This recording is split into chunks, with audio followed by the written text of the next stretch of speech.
Bienvenidos a La Esencia aquí en Mega TV. La información pública, un derecho humano, un derecho que está consagrado en la Constitución Nacional. Está también incorporado en tratados internacionales de los que somos suscriptores aquí. Está en normas. Y la gran pregunta es por qué cada vez que tocamos el tema, cada vez que se requiere alguna información de carácter público, de interés para el público en general, entramos en un mar de contradicciones, de interpretaciones, de negativas, si está todo en la norma. Y la norma sale para darnos claridad a lo que podemos pedir y no podemos pedir al Estado. Estamos esta noche conversando sobre este y otros puntos afines a lo que es el derecho al acceso a la información pública con el doctor Ezequiel Santagada. ¿Cómo está, abogado? Buenas noches, bienvenido a La Esencia. Buenas noches, Juan. Muchas gracias por la invitación. Un saludo para usted y para toda la audiencia. Bueno, qué larga lucha, doctor, ¿no? Constitución, normas, tratados internacionales, es un derecho humano y sin embargo tal parece que cada vez que hay un reclamo de la ciudadanía o de alguna autoridad competente para acceder a información pública, entramos en un mar de contradicciones, de hermenéutica, de interpretación, de que sí, que no, se puede hasta aquí, desde aquí ya no se puede. ¿Qué es lo que pasa, doctor? ¿Es una falta de voluntad? Claramente es una falta de voluntad. Y esta falta de voluntad estuvo materializada durante años. O sea, el propio proceso que llevó a una ley de acceso a la información pública no fue fácil. Hubo que sortear varios obstáculos, a pesar de que expresamente el artículo 28 de la Constitución establecía, sigue estableciendo por supuesto, que una ley regulará este derecho. La ley recién la tuvimos, la Constitución es del 92, la ley la tuvimos en 2014 y entró en vigor en 2015. O sea, hubo una serie de años en las que el poder político, directamente no tuvo la intención de promulgar una ley y por lo tanto hacer difícil el ejercicio de este derecho. Y eso se vio con las acciones judiciales presentadas antes de la vigencia de la ley de acceso a la información, que llevaron directamente años, ¿no? El caso que culminó y que catalizó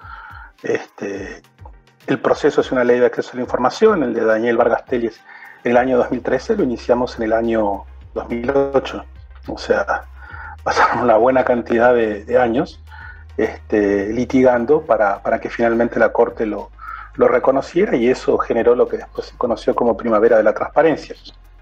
Uh-huh. Y era de esperar que una ley no resolviera todo. Es a partir de la entrada en vigor de esta ley cuando empiezan los primeros pleitos, ¿no? Y hasta ahora, hay que decirlo, el Poder Judicial ha estado a la altura, por lo menos en las decisiones, si no siempre en los tiempos, por lo menos en las decisiones donde mayoritariamente se ha pronunciado a favor del derecho de acceso a la información. Y para ser justos, hoy no tendríamos este derecho y no podría ser utilizado como es utilizado si no hubiera sido por la buena respuesta que en general, por supuesto hay excepciones, ha tenido el Poder Judicial con relación a este derecho, haciendo lugar a los planteos de los solicitantes de acceso a la información. Pero bueno, lleva su tiempo, lastimosamente. Estamos en un proceso de construcción de las bases de este derecho y por supuesto los afectados, que sí son los políticos y algunos funcionarios, se resistan. Este es un proceso, si se quiere, natural, pero que hay que transitarlo para que a largo plazo tengamos un derecho de acceso a la información consolidado. Uh-huh. Usted dice que por suerte hay una buena cantidad de decisiones a favor de los reclamantes, ¿no?, de parte del Poder Judicial, pero dígame, ese paso de tiempo, usted decía, ahí es donde seguimos en déficit, en el tiempo que se espera. Cuando sale una resolución, ¿tiene esa eficacia que se esperaba al momento de la petición, teniendo en cuenta el paso del tiempo, doctor? Ha habido de todo. Recuerdo el caso de Mabel Renfeld contra el comando de las fuerzas militares. En ese caso, cuando se pedía la hoja de vida del entonces comandante general, desde que se hizo la solicitud hasta que se accedió a la información mediando decisión de la justicia, pasaron 45 días. Después tenemos el caso que ahora está en boga, que es el caso del BCP.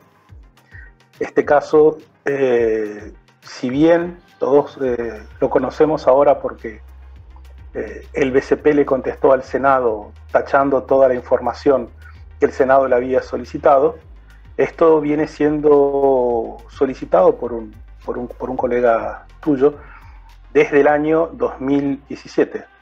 En el 2017 se inició el proceso primero ante el Banco Central con una solicitud de acceso a la información, la cual fue negada. Se presentó un recurso de reconsideración que es optativo, también fue negado. Fuimos a la justicia, se ganó en primera instancia con fundamentos muy sólidos. Esta sentencia fue ratificada en segunda instancia y el Banco Central del Paraguay, para no cumplir, presentó una acción de inconstitucionalidad. La Corte Suprema, advirtiendo la importancia de un caso como este, porque es la primera vez que se va a debatir a nivel de Corte Suprema los alcances del secreto bancario versus el derecho de acceso a la información, resolvió que la Sala Constitucional se ampliara con el Pleno de Ministros, con todos los ministros.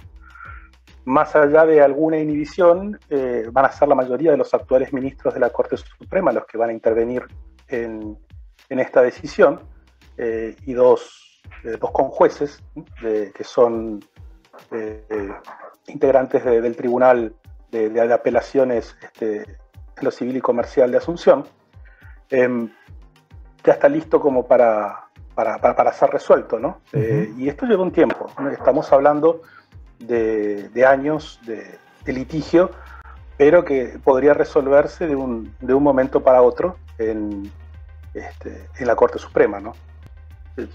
Calculo que después de todo, digamos, de todo este barullo que hay alrededor de este caso, la Corte entenderá que es el momento oportuno para poder tomar una decisión. Un dato no menor es que el Ministerio Público ya dictaminó sobre este caso, diciendo que correspondía rechazar la acción de inconstitucionalidad presentada por el Banco Central del Paraguay. Tengamos en cuenta que en este caso el Banco Central del Paraguay está intentando hacer una interpretación sumamente extensiva del concepto del secreto bancario. Para que lo entendamos todos, el secreto bancario es algo muy bueno, ¿sí? Está en todas partes del mundo y es la garantía que tiene cualquier ciudadano de que nadie puede inmiscuirse en sus transacciones con la entidad donde tiene sus ahorros o donde tiene su capital operativo. ¿Por qué? Porque esto puede revelar cuestiones relacionadas con secreto comercial, con cuestiones de intimidad familiar y demás. Pero insisto sobre este punto, es la relación que tiene el cliente con su banco, nada más. Eso es lo que cubre el secreto bancario y está, por supuesto, reconocido por la ley de bancos y por la propia Carta Orgánica del Banco Central del Paraguay. En este caso, no estamos hablando de una violación del secreto bancario o de una presunta violación del secreto bancario. En este caso, lo que se pide es saber cuáles fueron los fundamentos para que el Banco Central del Paraguay autorizara, presuntamente, porque no lo conocemos, el pago al señor Ramón González Jaer con cargo al Fondo de Garantía de Depósitos de $4 millones en el momento de la quiebra de la financiera ARA. Acá esto es importante, porque no se está requiriendo un movimiento de la cuenta del señor Ramón González Jaer con ARA de Finanzas. Lo que se está requiriendo es por qué el Estado, o sea, el Banco Central, a través del Fondo de Garantía de Depósitos, autoriza el pago muy por encima del tope que establece la ley, que son algo así como $20.000. Acá se está pagando, o sea, se habría pagado al señor Ramón González Jaer $4 millones. Entonces quieren conocer cuáles son esos fundamentos. Y en esto no se aplica el secreto bancario. ¿Por qué? Porque es un pago que hace el Estado a un particular. Y eso está expresamente exento del secreto bancario, no solo por un artículo. Está expresamente exento del secreto bancario por el artículo 7 de la Ley Orgánica del Banco Central del Paraguay y por el artículo 84 de la Ley de Bancos. El Banco Central del Paraguay se aferra al 6 de su Carta Orgánica, que es el que establece el secreto bancario. Pero ya se lo dijeron 4 jueces. Se lo dijo un juez de primera instancia y se lo dijeron 3 jueces de Tribunal de Apelación, que el artículo que aquí se aplica es el 7 y el 84 y no el 6, que ellos porfiadamente están intentando invocar. Y no solamente lo invocan ante la justicia, sino que ahora lo hacen negando información al Senado de la República, ¿no? Lo cual es extremadamente grave. Claro, además la manera en que lo hacen, una manera por lo menos desprolija. Usted me dirá, bueno, eso no es lo relevante aquí. Lo relevante es la no explicación del exceso a un parámetro normativo que les limita en el sentido de aportar a una empresa que requería en ese momento, doctor. No, por supuesto. A ver, no olvidemos, dado que está tan de moda ahora la palabra subsidio, el Fondo de Garantía de Depósitos se creó luego de la crisis de los bancos a fines de los 90, principios del 2000, ¿no? El último caso grande fue el del banco alemán. Y justamente para evitar este tipo, que la gente se viera sumamente perjudicada y teniendo en cuenta cuál era el promedio de ahorro de la gente, se decidió que la mayoría, con una decisión política, con un fondo originalmente creado con fondos del Estado y luego con aportes de los bancos, se estableció una suerte de garantía mutua que va a ser administrada por el Banco Central. De una u otra manera, ahora se habla del Fondo de Estabilización de los Combustibles y demás. Estos fondos son ahorros que se hacen en tiempos de normalidad para que en tiempos de crisis se pueda salir a subsidiar a quienes son perjudicados. Pero, por supuesto, con un límite. Y este límite son aproximadamente $20.000, lo cual cubre la gran mayoría de los casos de ahorro de personas de clase media, ¿no? Que son las que pueden contar con algún ahorro en un banco. Y de hecho ese fue el caso. En el caso de ARA se pagó al 90 y pico % de los ahorristas con este sistema y presuntamente, bueno, alegando no sé qué, porque no está previsto en la ley, el directorio del Banco Central de ese entonces habría autorizado el pago al señor González Daer de aproximadamente $4 millones, ¿no? Todos estos son rumores, por supuesto, porque no conocemos el texto de la resolución. Y claramente había intereses, porque se vienen negando sistemáticamente desde hace años a entregar esta información. Están utilizando todos los resortes jurídicos habidos y por haber, y aparte se lo están negando al Congreso de la Nación, me parece, al Senado de la Nación. Me parece que es un tanto extremo, ¿no? Claramente los intereses que están involucrados en este caso no son menores. Claro, qué gusto que usted lo esté explicando así de manera tan clara. Doctor, esto quiere decir, yo puedo tener un relacionamiento con mi banco, por ejemplo. Usted no puede averiguar cuánto yo deposité este mes, cuánto es mi caudal dentro de mi caja de ahorro ahí, cuánto saqué, cuánto incluí en mi caja, pero si por ahí yo tengo una financiera y necesito un rescate y el Banco Central del Paraguay me da más del tope que establece la ley, eso ya no es secreto bancario, eso ya hay que argumentar, ya hay que fundamentar. Por supuesto, porque no es una operación que hace usted con su banco, es un dinero que autoriza poner el Banco Central del Paraguay con cargo al Fondo de Garantía de Depósitos. Eso no es una operación particular de un cliente con su banco. Perfecto. De hecho, está expresamente previsto en la ley que el listado de pagos que se hacen en situaciones de crisis es información pública. Acá no hay mucha interpretación posible. Acá lo que hay es agarrarse de lo que ellos creen que pueden agarrarse e invocar el sacrosanto del secreto bancario como para negar información pública. Pero que esto es información pública, lo entiende cualquier persona que simplemente sepa leer. Claro. No se necesita mayor versación jurídica, es cuestión de agarrar los artículos 6, 7 de la Ley Orgánica del Banco Central y el 84 de la Ley de Bancos, y nos vamos a dar cuenta que los pagos con cargos de depósitos no están amparados por el secreto bancario. Claro que sí. Doctor, el famoso tema de las binacionales, que sí deben rendir ciertas cuentas, gastos sociales, en fin, lo que fuera, funcionarios públicos. Están los que dicen, es información pública, somos socios de Itaipú, somos dueños también de Yacyretá en la mitad. Por lo tanto, la población de nuestro país tiene todo el derecho de saber los movimientos. Y están los que dicen, no, aquí hay un tratado binacional. Los tratados binacionales están por encima de las normas locales. Hay que pasar por los procesos establecidos por los tratados binacionales para poder después tener la autorización necesaria y poder entregar información pública. ¿Qué es lo que debe hacerse en ese caso? ¿Cuál es la interpretación correcta? ¿Las binacionales están obligadas a brindar las informaciones que, por ejemplo, la Contraloría, por poner un ejemplo, informaciones que pide la Contraloría? A ver, en definitiva esto lo va a terminar decidiendo la Corte Suprema de Justicia, que es la institución, su sala constitucional, que tiene la última palabra constitucional.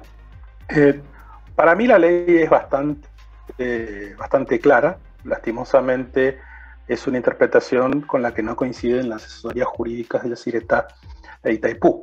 Pero vamos a ser bien claros. La ley de acceso a la información no establece que toda la información de Itaipú y toda la información de Yacyretá deba ser pública. Simplemente le indica a las autoridades paraguayas, a los directores y consejeros paraguayos de cada una de las binacionales, que en lo que respecta a Paraguay, ellos deben dar información pública, hacer pública la información relacionada con el Paraguay. Por ejemplo, los gastos sociales. ¿Por qué? Porque eso afecta directamente los intereses de Paraguay y ellos son nombrados por la República del Paraguay. Y ahí hay intereses puntuales de la República del Paraguay. Entonces, y esto, a ver, esta división, digamos, de dar ciertas órdenes o de dar determinados fueros a directores y consejeros, e inclusive a funcionarios paraguayos de las binacionales, está previsto en los propios tratados. Si un funcionario paraguayo comete alguna falta, es juzgado por las leyes paraguayas. No es que hay un código penal, un código civil, una ley laboral, una ley impositiva o cualquier otra cuestión exclusivamente aplicable a las binacionales. En materia laboral sí ellos tienen un estatuto aparte, pero está previsto en los tratados. Pero si, no sé, un funcionario paraguayo comete un delito, es juzgado por la ley paraguaya, por los jueces paraguayos, y a nadie se le va a ocurrir sostener que hay alguna suerte de juez binacional que es el que va a poder decidir sobre la suerte de esa persona. Lo mismo con un brasileño en el caso de Itaipú o un argentino en el caso de Yacyretá. Entonces, para los funcionarios y autoridades paraguayas se aplica la ley paraguaya y esto es lo que establece la ley de acceso a la información. Toda la información a la que ellos acceden y que interesa al Paraguay es información pública según la ley 5282 y según la ley 5189. La 5189 es una suerte de previa o de precuela en realidad a la ley de acceso a la información. Tenemos la particularidad de que no teníamos ninguna ley de acceso a la información y fuimos uno de los últimos países en tenerla, pero después a falta de una tuvimos dos. La 5189 es la que hace público los salarios y otra información de todos los entes públicos, digamos, con lo que sería un mecanismo de transparencia activa, publicar en las páginas web los salarios y otra información sobre funcionarios. La ley de acceso a la información sabemos que cubre todo tipo de información. Ya con la 5189, tanto Itaipú como Yacyretá accionaron en 2014 pidiendo la inconstitucionalidad de estas leyes. En ese entonces, porque es justo decirlo, ni bien se hizo público esto, el entonces presidente Cartes le ordenó públicamente a tanto Itaipú como a Yacyretá que hicieran, que se dejaran de hinchar, básicamente, y que hicieran pública esta información, que publicaran los salarios de todos y demás, y así lo hicieron. Ellos habían pedido medida cautelar en el marco de esos juicios y, bueno, después tuvieron que desistir de esa medida cautelar, pero no desistieron del planteo de fondo, esto es de sostener que esas leyes son inconstitucionales y no se les aplican a ellos. Lo mismo hicieron ahora con dos casos. Uno donde se solicitó rendición de cuentas sobre los gastos de los fondos sociales, sobre los fondos sociales, y finalmente con la ley que le autoriza a la Contraloría General de la República a auditar justamente esos fondos sociales. Estos son los tres casos que en este momento están en la Corte Suprema de Justicia, y que, bueno, tarde o temprano tendrá que resolverla y definir esta cuestión de si se aplica la interpretación que tienen Itaipú y Yacyretá o bien se cumple con la ley de acceso a la información y y a otra cosa. Hay algo que es interesante. En el primer caso que mencioné, donde se accionó contra la ley 5189, ya hay dictamen de la Fiscalía General del Estado hace años, esto hay que decirlo, hace años hay dictamen. Tanto tiempo pasó que los dictámenes fueron de la época del ex fiscal Díaz Verón, que luego fue procesado por corrupción y de hecho estuvo preso. Correcto. Pero dejando de lado esa cuestión, si se quiere, anecdótica, en los dos dictámenes, en estos dos casos de planteos contra la 5189, el Ministerio Público dictaminó que debían rechazarse las acciones de inconstitucionalidad planteadas por Itaipú y Yacyretá. Y hay otra particularidad en estos casos. Un grupo de organizaciones de la sociedad civil se presentaron espontáneamente como terceros interesados, se dieron por notificados de estas demandas e invocando los intereses difusos previstos en nuestra Constitución, sostuvieron que acá se trataba que el derecho de acceso a la información pública era un interés difuso y por tanto contestaron la acción de inconstitucionalidad planteada por Itaipú y Yacyretá. Lo interesante es que los argumentos del Ministerio Público son muy similares a los que presentaron estas organizaciones. Básicamente lo que se dice es, en muy apretada síntesis, que Paraguay no puede crear entidades binacionales o supranacionales que sean puertos seguros de no cumplimiento de derechos humanos. Ajá. Correcto. Y el derecho de acceso a la información es un derecho humano. Sin duda. O sea que se aplique, sea que no se aplique la ley de acceso a la información pública, ellos deben cumplir con el derecho humano de acceso a la información pública. Así de sencillo, porque así está catalogado este derecho. Y por otra parte, tanto Argentina como Brasil son integrantes del Pacto de San José de Costa Rica, o Convención Americana de Derechos Humanos, y por lo tanto tampoco ellos podrían oponerse a transparentar la gestión de indudablemente bienes públicos, ¿no? Como son las binacionales. Así que por ahí va la cuestión. Está en manos, insisto, de la Sala Constitucional de la Corte Suprema. Muy bien, doctor, se me fue el tiempo. Quisiera molestarlo, si le parece, si no le parece mal, en una próxima oportunidad para tocar otros temas. Por ejemplo, esto de las declaraciones juradas, las omisiones y todo eso. Los errores hay que despenalizar, tienen que ser simplemente medidas administrativas, se pueden corregir. De eso quisiera hablar con usted en una próxima oportunidad. Se me fue el tiempo, yo le agradezco infinitamente su tiempo y su claridad con nosotros, doctor. A las órdenes, Juan, cuando guste. Muy amable el doctor Ezequiel Santagada. Ya volvemos enseguida con la parte final del programa.